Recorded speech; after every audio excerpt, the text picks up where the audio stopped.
Hello, Paul Kegbine with the Garland County Library, here with the jubilant Judy Dale, I who like that. is the Know It to Grow It chairperson with the Garland County Master Gardeners. And this is the 15th, 20th something episode, Wow. s- somewhere in between there. We're in the teens for sure.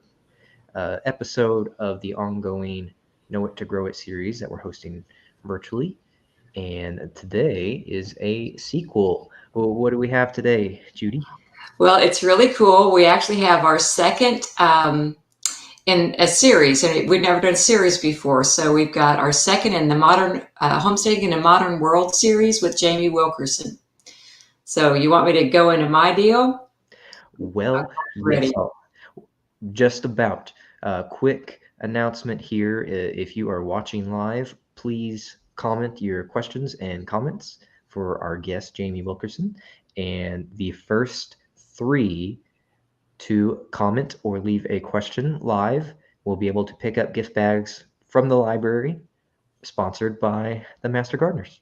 Yep. And we do that every month during the program series. And sometimes we have special gifts. So stay tuned for those, and you'll just have to watch the announcements for the Master Gardener program to see what we have. Yep. You'll have to join us. You'll have to be there to win it. All right. Well, good evening, everyone, and welcome to Know It to Grow It. I don't know about you, but I am so happy to see daylight savings times begin. And we were talking before the program, this might be the last time we have to go through a time change. So it's very, very exciting to see that in our lifetime anyway. As we said before, we have a great program from a returning presenter, Jamie Wilkerson, with part 2 of her series, Homesteading in a Modern World. The title is Ready, Set, Grow. I think that pretty much says it all. Before I introduce Jamie, though, I'd like to congratulate the Master Gardener class of 2022 who graduated last week. We welcome them into the fold and look forward to working with them. I would also like to congratulate Jamie, who was awarded Rookie of the Year, and her mentor, Karen, who was awarded Mentor of the Year. They really are a great team. As Paul said, we have the Know It to Grow It gift bags for the first 3 people to question or comment in the chat box. It contains a nice garden tool, a garden kneeler, tote, and of course our signature Know It to Grow It Earth keyring as a reminder that we only have one Earth and we need to take care of her. Gift bags can be picked up at the Garland County Library circulation desk. Now, next month, we've got something very interesting. Dr. Shu, an internal medicine doctor here in Hot Springs, will present tick-borne illnesses in Arkansas. Now, ticks are a nasty piece of work, and I know several people who have contracted tick-borne illnesses in the last year. I'm really looking forward to learning more about the symptoms and probably more importantly, the treatments. So please join us on the 3rd Wednesday of April, April 20th, for Dr. Shu. The Garland County Master Gardener Plant Sale is right around the corner and it will be held at the Garland County Fairgrounds. It's going to be a big one, 3 days, starting Friday, April 22nd at noon and running through April 24th. We're going to have all kinds of plants, many that you can't buy commercially, vendors with very unusual and cool products, exhibits and speakers, including Janet Carson. So please mark the dates on your calendar and come do a little spring shopping with us. So about tonight's presenter. Jamie, her husband Wes, and their 6 children moved to Hot Springs 4 years ago to find their forever home. They found the perfect spot and started Honey Hole Farm. They wanted to get back to the basics of life and wanted their children to know what it was like to garden, preserve their own food, and live a simpler life. They began their homesteading adventure 3+ years ago. They live in a tiny house and are in the process of home building their own forever house.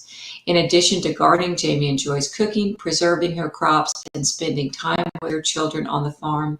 I am happy to introduce Jamie Wilkerson. Hey everybody, thanks for having me. I look forward to showing y'all just the basics on getting your garden started. I have put together a little video of just the basics of starting your gardens off, whether you have a large plot of land or you have containers. I tried to mix it up in the video so that I added something for everybody. If you would, after you watch the video, if you have any questions, feel free to ask. There's a few things I left out in the video that after the video I'll discuss. other than that, just I hope you enjoy the video. I hope the lighting and the volume's good, and enjoy.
All right, I just got word we're having trouble hearing. Is that right? Yeah, I can't hear nothing. Okay, let's do some troubleshooting live on the air and see if that makes a difference here. That's what's so fun about a live program. Well, sometimes the same thing happens in person too, and it's even more awkward because you have the pressure of everyone in the room. Yeah, that's true. All right, let's see here. I did write notes, so if nothing else fails, we'll just go back to notes. All right, testing again while you're still on the screen. Let me know if you hear it okay. Hey everybody! Yep, Yes. got it. I am here to discuss. We lost it again. Okay. Just different things to know because here we are, 7A bee zones, and it's time 4 to 6 weeks before last frost. So those of us that like to start our stuff inside, time. And what I mean by 4 to 6 weeks, when you get your tomato plants, basil, or radishes, if you look on the back of the package, it'll say sow well in work soil after the danger of frost is in early spring. So that is something, as soon as frost is over, this is a radish dragon's tail. So you do them in stir fries. They're great. So you could do that. I like to start them about a week or so before inside. This is your lemon drop basil. And you can do it after the frost or 1 to 2 weeks before. Go ahead and get it going in the greenhouse. Tomatoes, 4 to 6 weeks before. You're going to start them inside. You're going to baby those suckers until it's time to put them out after the last frost. Right now, like I said, it's 4 to 6 weeks here in zone 7A and B. So we're preparing by planting our tomatoes and peppers and different things. Now, about 2 or 3 weeks ago, I went ahead and planted my cool weather crops. When I say cool weather, I mean brassicas, like my collard, my Swiss chard, I have beets, some radishes, rutabagas, cauliflower, broccoli, leeks, onions. I'm trying to think of everything I planted in my greenhouse, and it's probably been about a month ago. So they're all getting pretty big, and it's actually time for me to start hardening them off and getting them outside. Hardening off is something that's really important when you're starting your seeds. Once you get them going and they're germinated, and I'd say once they got their second set of true leaves, you'll want to start bringing them out for a couple of hours every day, hardening them off so they're getting used to the wind, the sun, and everything, and bring them back inside. You'll do this over a 2 week time period, so they are hardened off. So when it's time to plant them, they're not in so much shock. And sometimes they don't make it when you plant them. Sometimes they struggle. So this kind of acclimates them to the climate. So always remember to harden off your seeds if you've started indoors. Seed starting, pretty basic: dirt, seeds, water, light. but it does get tricky on some things. And that's why for beginners, I say pick your gardening space, amend your soil, and then pick your vegetables. Know, is my bed more shade? Is my bed more sun? Know which vegetables need sun. Know which vegetables need shade or partial, like your lettuce, your broccoli, cauliflower, stuff like that, your brassica, stuff that likes cooler, they'll tolerate shade better. You don't want too shade, but they still need that little bit of morning sun to dry the dew and stuff. So if you can go over towards the edge where your shade is to grow some of those. Now, your tomatoes, your peppers, eggplant, squash, all that likes a lot of sun, usually about 8 hours of sunlight to help them grow. Peppers especially love hot weather. You'll notice the peppers, like I have this pepper here I picked up. It's an Anaheim Hot Pepper. Now, I've already got some of these in there growing, in which I have a tray of them over there. I'll show you in a minute. This one I picked up just to use as reference. This will be about the size they are when I put them out, and I'll already done harden them off. By hardening them off, I'll just keep taking them back and forth, so they don't get sun scorched or anything.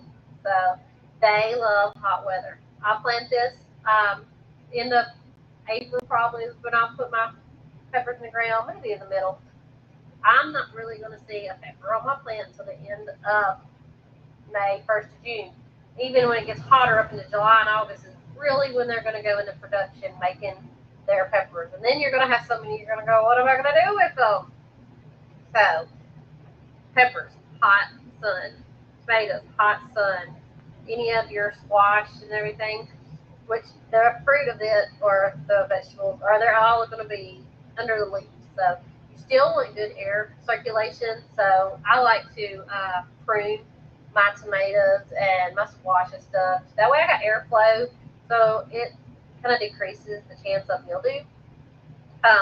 Tomatoes, I will plant them now in the greenhouse. Actually, I'm getting ready to plant them. I have several varieties here. I have these are from Baker's Creek up in Mansfield, Missouri. They have a catalog and a website. I think it's rareseeds.com. They just have awesome variety of things. This is Blue Beauty, kind of a dark one. Paul Robeson, another dark one. I've heard that these are excellent on tomato sandwiches. Being a Southern girl, I love my tomato sandwiches, so I'm really excited for this one. It says it has a flavor that is distinctive, sweet, and smoky. So that sounds amazing. These caught my eye. It's an orange peach. The orange peach we find even more peachy with a chance crossed by a Pennsylvania farmer. So that's a new one to try. And this one is called Get Stuffed. Its middle is a cluster of seeds. So you can kind of scrape it out, you can stuff it, and kind of bake it in the oven. So I'm really excited to try that. I probably have over 100 different varieties of tomatoes. You have Indeterminate and Determinate tomatoes. So some packages will tell you if it's a Determinate or Indeterminate. See, I don't think the Baker Creek one does. I think they do inside their catalog. Italian paste from Southern Exposure Seed Exchange. I think it's like southernexposure.com if you want to look up that.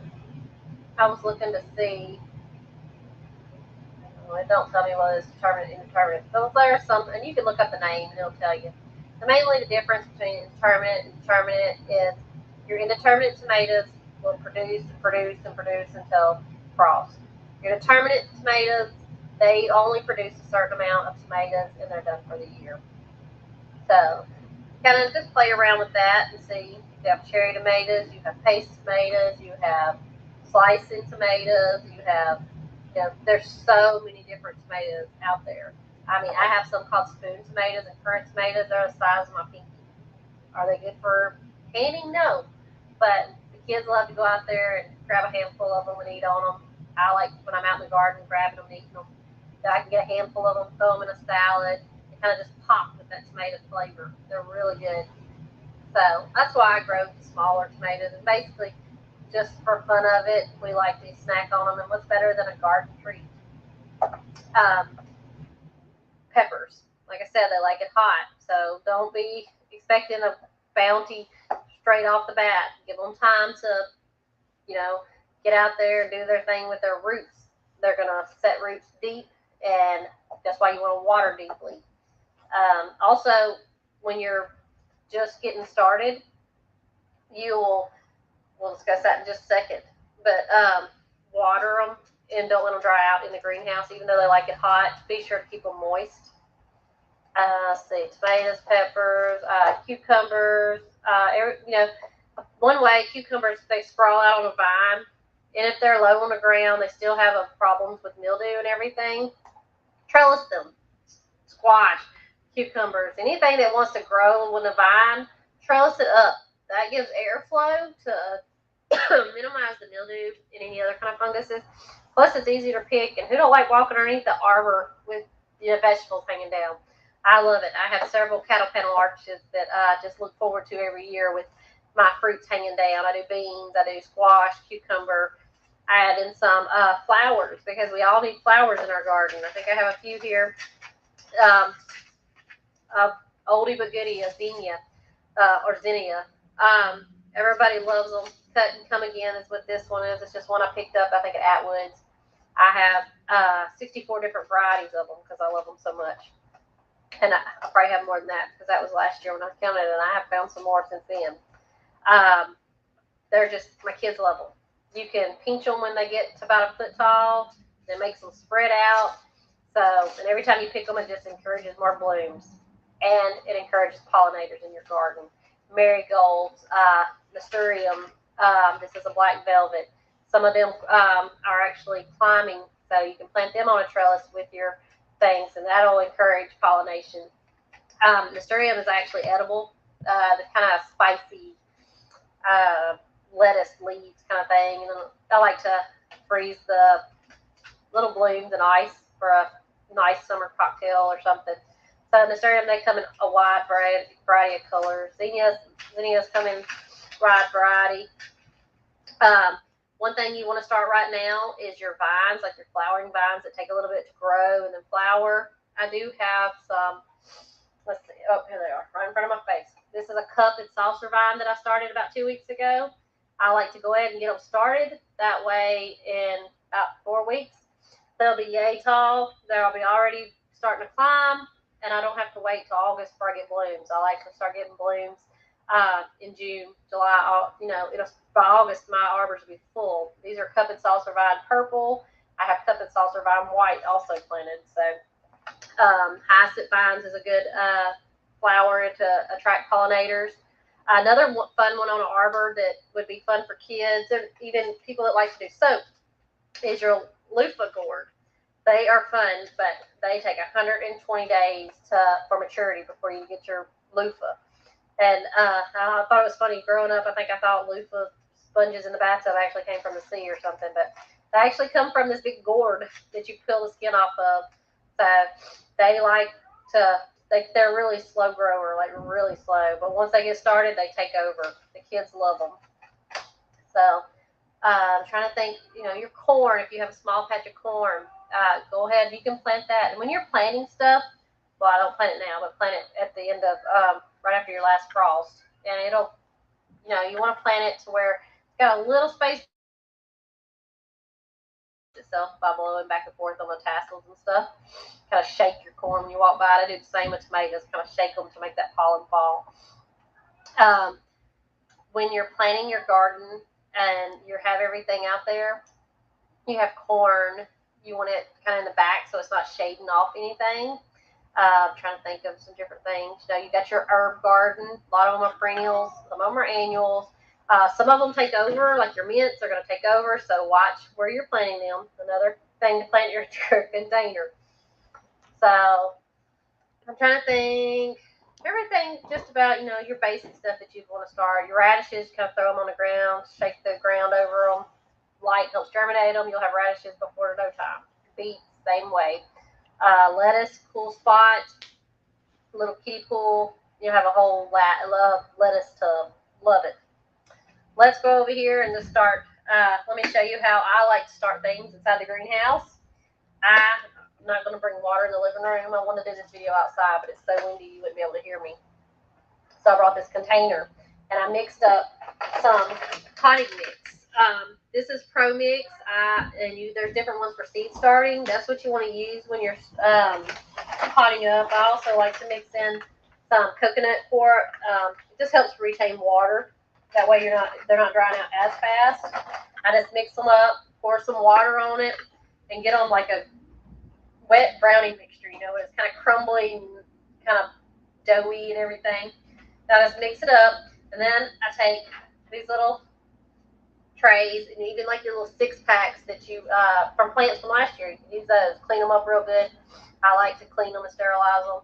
But then you'll just kind of pile it in, and what I do is I put it in, and I just run my hands across it like that, and make it where it's even.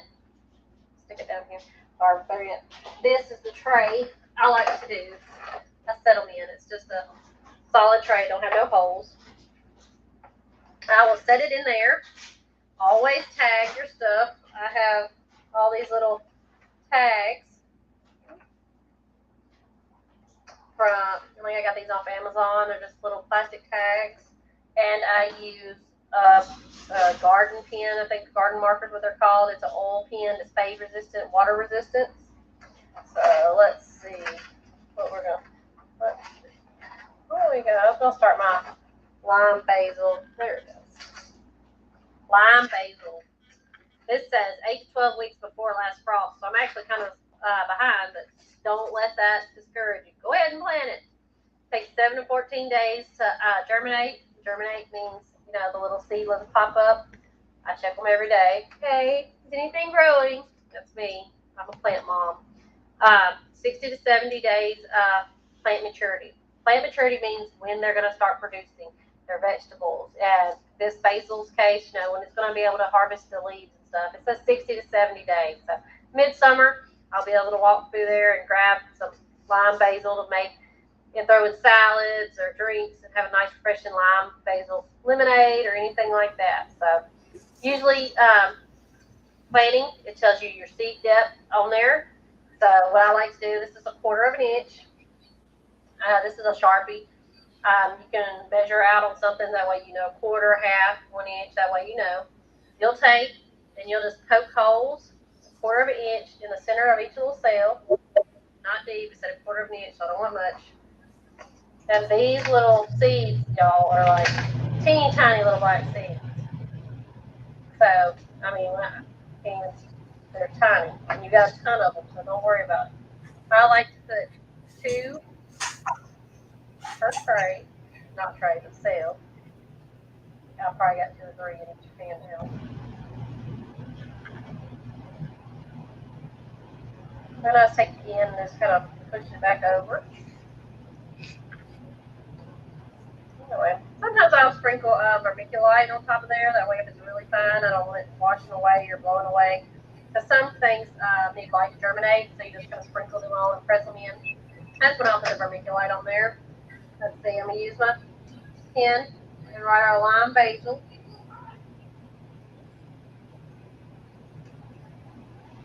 Got it on there. Sometimes I'll write the date on there that I started. I basically use my little planner here. I write the date on what things I start. That way it kind of keeps it up for me. That way I know from year to year. We'll put that in there. And when you're watering, a lot of people want to spray it on top. Actually, water it from below. Searching for water. Plus, it'll pull up the adequate needed water. You're not going to overflow it. The seeds go out, and then you lose your seeds. So I do that, and I probably usually get 4 of these. I'll turn them sideways. You get 4 of them in there. Let's see. I will show you. Let's set this in here so I don't make a mess. These are my peppers. Like I said, let's see. 1, 2, 3, 4, 5, 6, 7, 8, 9, 10, 11. There's 12 varieties here. I don't know if you'll be able to see. A lot of them are popping their heads. I planted these like a week ago, so there's a couple that's not doing too hot, which they do need water. I've been letting them dry out a little bit.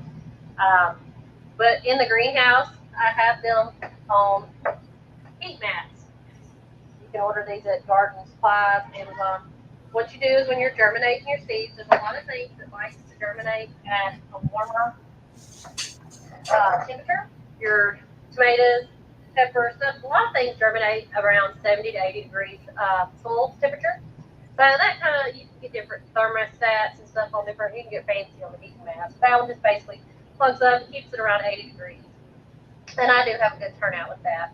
I usually plant 2 to 3 seeds per tray or sale, and that way I can thin them out and repot them up. Those are an inch, probably, yeah, about an inch sales.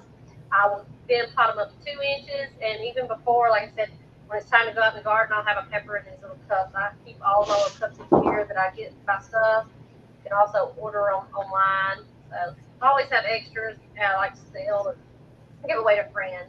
So they're about that size after I've potted them up, and that's when I start hardening them off.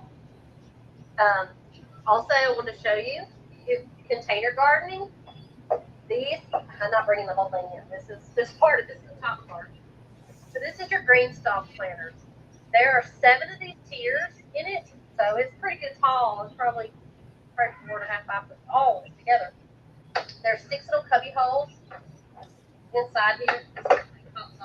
Fill it up. So it's pretty deep. This is actually one of the deeper ones. They have a shallower one. You'll just put it together. It stacks up, and there's 6 little cubby holes. So I'm actually going to take this buttercrunch lettuce I picked up at Lowe's, and I'm going to stick it in each one, and that'll be my lettuce tier. I can eat on that, because as I'm pulling off the leaves, it's going to start making new ones. Best part about it is you water in this top little thing, pour it in there, and it has lines that shows you where to pour to, how much water, but it disperses it through all 7 layers. So this is awesome for y'all that have limited space, because you can grow tomatoes, cucumbers, peppers, anything in this little hole. We just kind of let them trail down. I have one that's strawberry. I love my strawberry tower. I have 2 of these, and I'll probably get more because I just love them. They're convenient. You can do herbs in them. That way you don't have to worry about walking out to the garden. You have your little herb tower. So I wanted to share that with y'all to give y'all a little example. There's limitless on the containers. I tag everything. I put in my thing.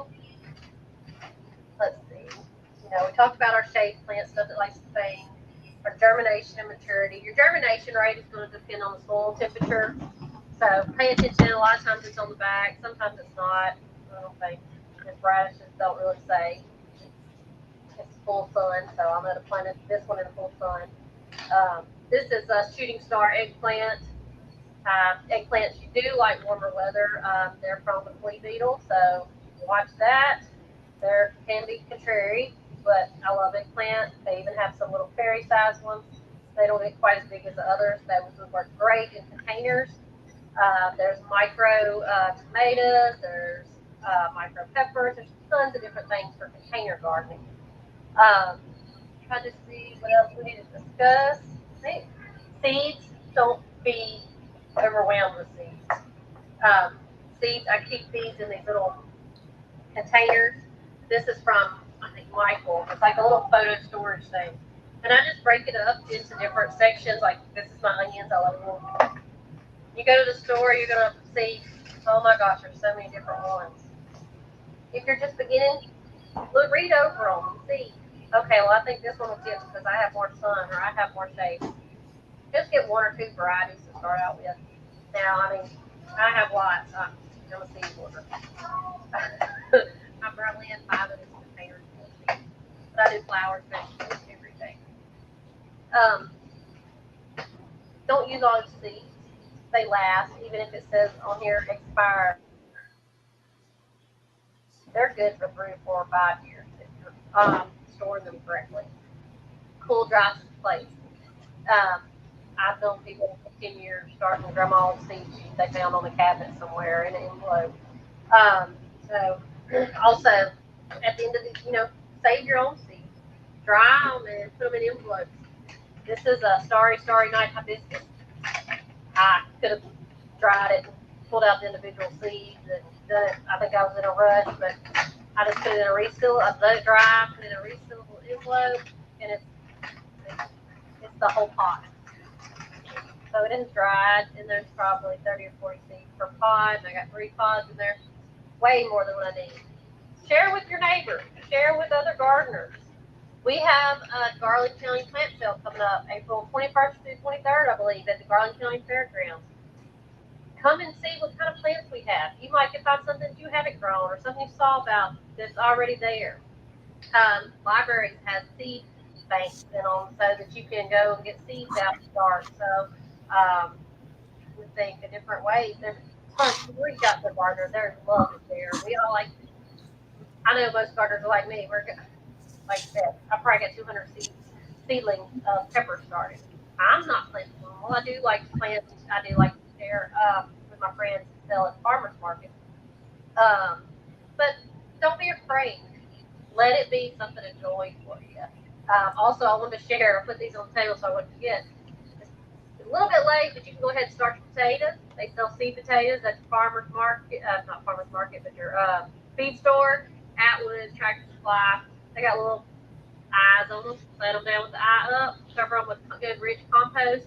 And as the plant comes, just keep pouring the dirt and compost on them. Like I said, I like to start them in these felt bags. I grow all of them: potatoes, onions, garlic, and stuff in felt bags. This is some little onions. You have short day, long day. Long day onions is what you need for the summertime. Short day is in the fall. But if it's the only thing you can find, you can go ahead and plant them. Some they just won't get as big around. You can still use the chives on them. I think I just planted walking Egyptian onions this year. They just kind of fall over. Start a new plant. So you kind of use it like chives, chop it up and stuff. Join us in a few months after you done got your garden started and everything's going. And join us for another Know to Grow It when we'll show you how to preserve your food. I look forward to talking with everybody and showing you how to take your bounty that you grew in your garden and using it to preserve, to eat throughout the winter, to share with friends and family. Again, thank you for joining in with us tonight. If you have any questions, feel free to ask at the end of this video, and I look forward to it. You can follow me at Honey Hole Homestead Mountain Facebook page and message me for any questions about anything, and I'd love to share with y'all. Again, thank y'all.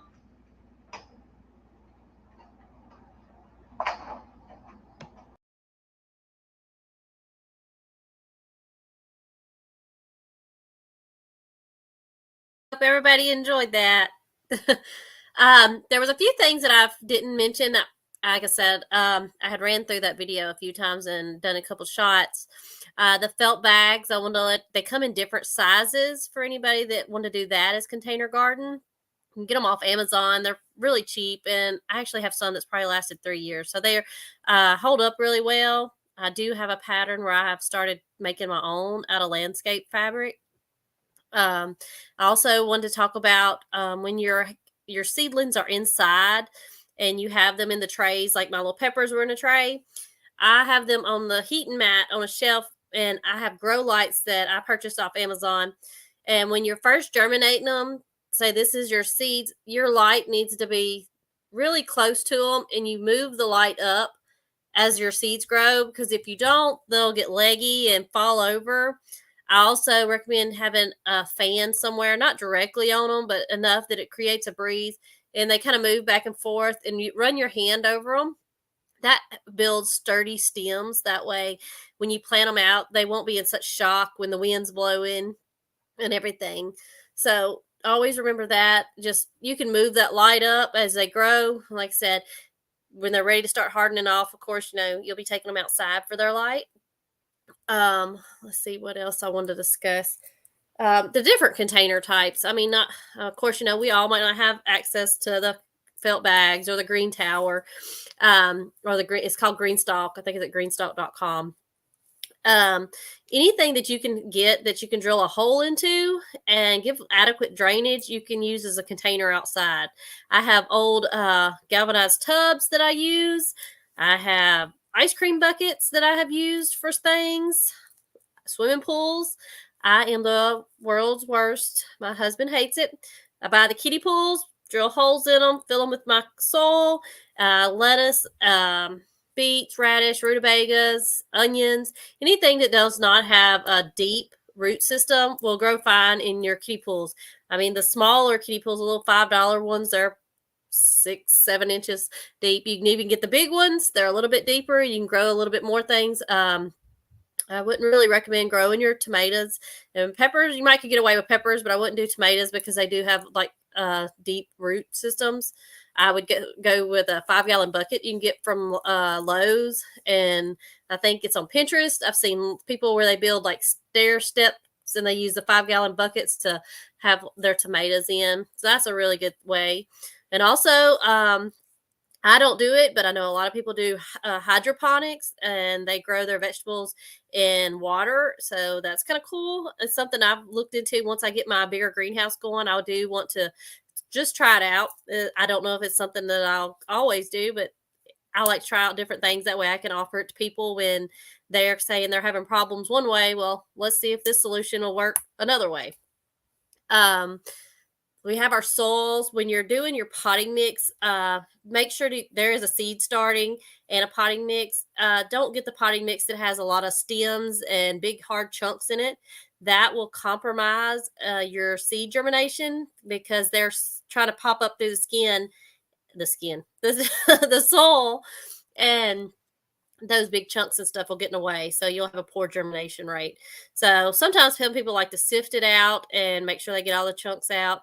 I just try to go and get those nice brands. The Pro Mix, also Fox Farm. I know there's several here in Hot Springs nurseries that carry the Fox Farm brand. And I think Sutherland's and Hot Springs Sod and Turf. If you're here in Hot Springs local, I know they have the Fox Farm brand. Pro Mix, Walmart has carried it. That's where I've only been able to find it. Let's see. Water, like I said, in the trays underneath. That way it's bringing up the water through the roots and encouraging the roots to reach down. That way you'll have longer roots. Once they're outside, you want to water them every 2 to 3 days until it gets super hot. Then it'll be, a lot of times here, I have to water mine at least twice a day. In the morning, I'll give them a good water. And then at night, I make sure to give them a really deep watering. That way it gets all the way down. I don't spray the leaves, especially on your squash and zucchini and stuff, because the mold and the mildew, if the water sits on it and everything. So soaker hoses. A drip system is awesome. If you have it and are capable of using the drip systems, we are thinking about installing those in some of our raised beds this year. So I can, be able to tell you next time when I talk to you how well that turned out. I know I talked about all the different vegetables and stuff. Right now also is a good time if you want to add berries to your garden to get them all dug in. You want to dig a hole, use straw and trellis them. That way you also have those in your garden. Let's see. We talked about the containers. I made myself some notes. That way I could go over stuff. When you're doing your garden, the main thing is a lot of people think garden's a lot of work, and it is a lot of work. But if you set out to enjoy this and have this to where it's something that you enjoy, don't make the garden seem like work, because then you're going to just dread going out there to it. Make it something that you'll enjoy going to, Don't put it way out of the yard at the very back where you dread going out there. You dread dragging the water hose to water it. Put it right at your back door. That way it's something you see every time you walk out, and it brings you joy when you see the vegetables all coming on and the flowers and the pollinators and stuff. Make it, don't start out huge. That way you feel overwhelmed. Start out small. That way, and you can grow and see if you like it. If you like it this much this year, well, you can double it next year. And just grow with your garden. Start small and work your way up. Start with one container on your back patio of just tomatoes or peppers, and then next year have 10, if you like it that much. Never overwhelm yourself. The garden is somewhere where you get peace and tranquility, and you just go to enjoy and unwind at the end of the day. So I encourage you to just start out when it's small and enjoy your gardens and make them your little haven where you like to go, and they'll reward you with the fruits and the bounty that you'll get to eat out of them. If you have any questions, please feel free to ask.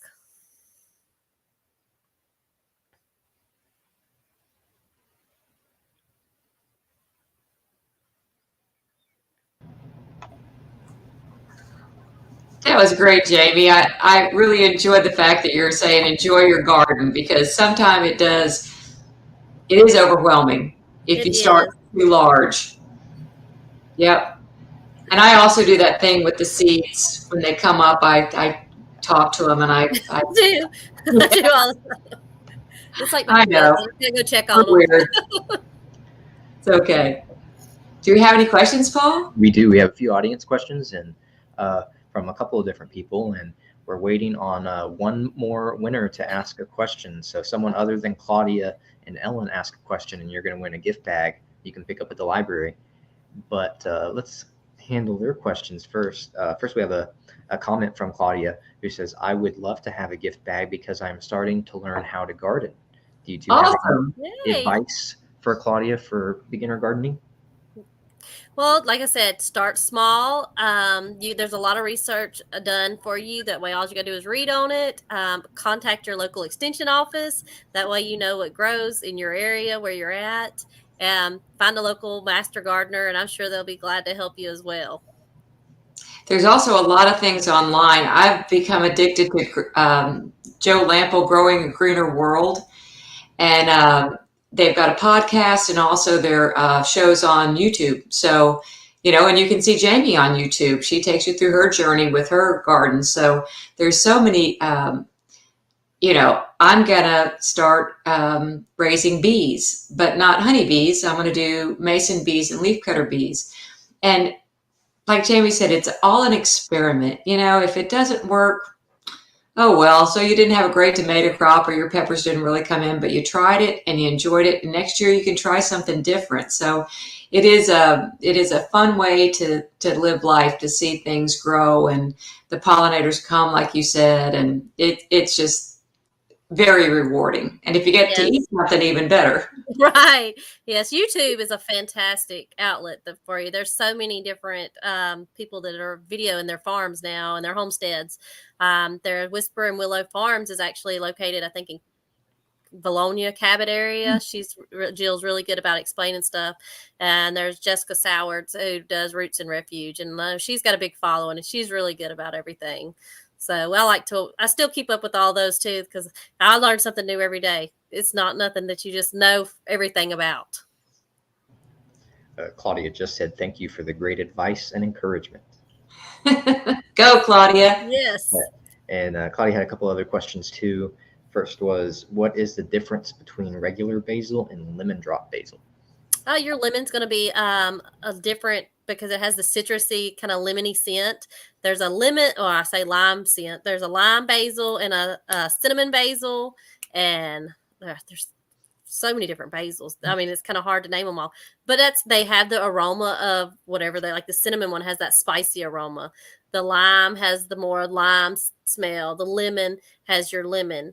You got Genevieve basil and everything. That's a lot of what the pestos are made out of. It's the aroma that comes out of them that makes them. Lemon, I think it's called Mrs. Burns lemon basil. A lot of people that do floral arrangements use them for their flowers, and it's not really a flower, it's kind of like a spike of little things. So they'll use that way when they're in their arrangement. People brush by them or move them around, they have that citrus smell. And you can also do like companion gardening, right? Like basil is really good to plant around your tomatoes because supposedly keeps the pest away. I just like to I have a hodgepodge of garden. I throw a little bit here and throw there, but hopefully it'll keep them away from each other. Exactly. Other question was, is there anything you can recommend to keep the deer from eating your crop that won't be dangerous to outside cats? A fence. I don't have no deer problems where I'm at. I'm really fortunate about that. I think I have 6 kids. I think kids and the animals keep the deer away. I know a lot of people have to do, they take string and hang tin pans on them, and fences, like electric fence around your garden. I don't use any kind of chemicals or anything in my garden, so I'm not really sure on that. I'm sure you could probably reach out to your extension office and ask somebody on that. Moving on to Ellen's question, who also won a bag. When do you plant your garlic? I actually plant my garlic around October or November. It takes a long time, so it likes to go. You have to have the cool germination of it, so it stays in the ground. For it to be prolific and have a really nice bulb set, you start planting them in the fall, and you will harvest them the next summer, fall. I like to usually just wait till August of the next year to really have a good bulb set on them.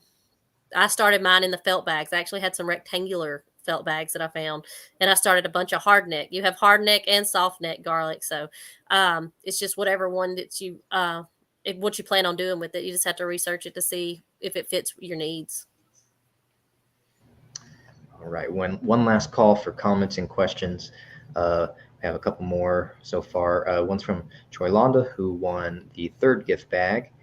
When should you start your garden? Right now is a good time. I mean, we're fixing to be, if you're in 7B, the last frost date is March 29th, I think. I think that's what I wrote down.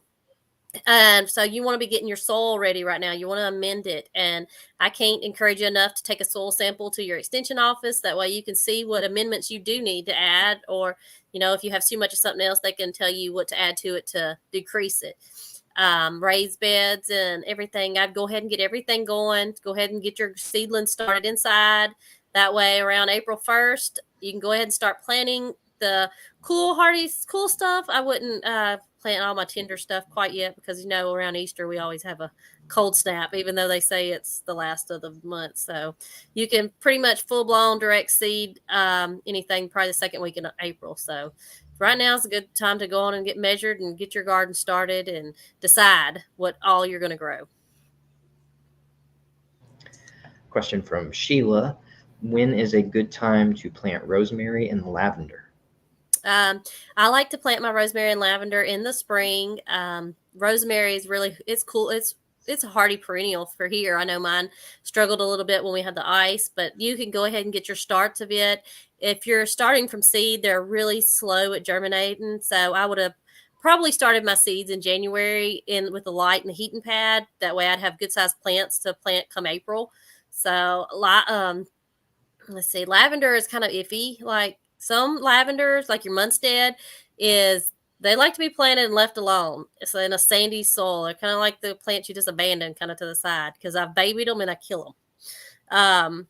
But your rosemary, they like a good draining soil, and some types will take over. So watch where you plant them. They'll spread and take over, not far as with roots and all, but they'll just get bushy. And rosemary is also something really good. If you do like a lot of it, you can propagate it by taking a cutting and kind of stripping the leaves off the bottom and sticking it in some moist soil, and you can reproduce your rosemary crop that way. Choylanda, who had asked about when you should start your garden, says, thank you so very much for that information. You're welcome. And Cindy, who's watching, says, great information. Thank you. Judy, can you think of any other questions? No, I can't. I can't wait to hear about the preserving. I'm a canner, but I know that Jamie does a lot more than I do, and I'm looking forward to some of her dehydration talk. So anyway, get ready. I got a new canner for us, so it'll be fun. It's my first time. I bought an All-American, so and I got a steam canner this year, so that'll be fun. Maybe we can do it in person one. That way we can try the steam one. It won't require as much water and everything. Sounds good. Sounds good. It is a process too, but it's really rewarding. So great job, Jamie. I really enjoy the information too. And that's the thing about talking to people who garden. You may not take everything that they have to say, but you're going to find one thing that they have to say that you're going to take home, and it's going to help your garden. And so it's great to be in a gardening community. And I know Jamie's going to be at the farmer's market a lot. Yes. We also have a booth at the farmer's market. It's called Ask a Master Gardener. And it's manned by 2 or 3 master gardeners every Saturday. So it's a wealth of information. People who have had gardens, we've got all kind of handouts. And if we can't answer the question that you ask us, we're going to find out and get back with you. So yes. That'll start in May, I believe. Yes. So I wish they still have some now. You can get up there. There is a few at the farmers market that are doing it right now, all the way to the end of April. But it's in full swing starting in May. Very good. I'll be there in June. Come see me. Yes. We had another question come in, and after that, I actually have a special announcement I can't believe I didn't think of. Question from Sheila, who says, what culinary herbs are good to plant together? Your herbs can all. I have a spot designated. It's called my herb garden. It's like a 4x8 spot, and I plant all my rosemary, my tarragon, thyme in there. There's several. I've actually got some citrus thyme this year, so I'm kind of excited about it. It's just whatever you like to cook and you know that you're going to use in your kitchen. You can just start it all in a little garden together. They all mingle well together. Mints, keep them in containers. If not, you're going to be finding them all over your yard. Oregano. There are some that are kind of frost hardy. I had a couple that they're still kind of green at the bottom. Trying to think, parsley and cilantro. Your dill will reseed. You'll never have to worry about dill again if you plant it. So just kind of watch what you want to plant, but everything as far as your herbs will do good for a culinary garden. And the green stalks are really well if you want a herb tower that's right there and you don't have to worry about it spreading. All right. Well, as a reminder, congratulations to Claudia, Ellen, and Troy Londa. You've won gift bags sponsored by the Master Gardeners, and those are available for pickup at the library. And you can ask for me, Paul, and if I'm not available, anyone at the front desk can help you. They'll just be sitting around my desk. Someone can grab them for you. And Sheila says, thank you. That was awesome. And announcement I have, this Friday, which is just 2 days from now, we are hosting a free tree giveaway in the morning.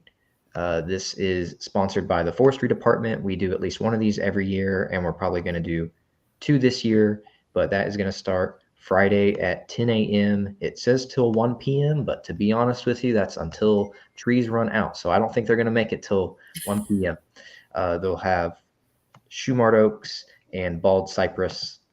So thank you to the forestry department of the Department of Agriculture for sponsoring this. They'll be right outside giving away trees at 10 a.m. So be there to claim yours. And as you can see, they're at different locations through April 29th on Fridays. One of those April dates is going to be at the library again, and I'm not sure where the other Fridays are located, but they're kicking off this Friday at the library. That's awesome. You had a big year last year. I think those plants went out fast. Yes, they did. So you should probably be there in the parking lot before 10 a.m. if you want to be guaranteed trees. Good advice. All right. So any other orders of business? What's our April program, Judy? Well, we've got tick-borne illnesses with Dr. Shu, and he's going to talk all about it. I talked to him this afternoon, and he's going to go over the broad spectrum of tick-borne illnesses. And anyone who's had a tick-borne illness knows that it can be lingering, and some of them never go away. So I think it's going to be really interesting to see and hear Dr. Shu. And ticks always, I see one on myself, I crawl for a week. So I think it'll be really interesting to hear what the symptoms are and also what the treatments are, because I know there's a lot of new treatments that are out there. So Dr. Shu, third Wednesday of the month, April 20th at 6 o'clock. And that's all I've got. And I thank you all for joining us very much. And thank you, Jamie. It was a great program. Yes, enjoyed it. Thank you for having me. Of course. And for those that enjoyed this, it was recorded. So if you tune in late, want to watch again, or share with a friend, you can find it on the library's Facebook and YouTube in the playlist archive. All right. So thank you both. Thank you, everyone, for watching, and have Happy St. Patrick's Day. Oh, yeah, that too. And good luck getting trees Friday.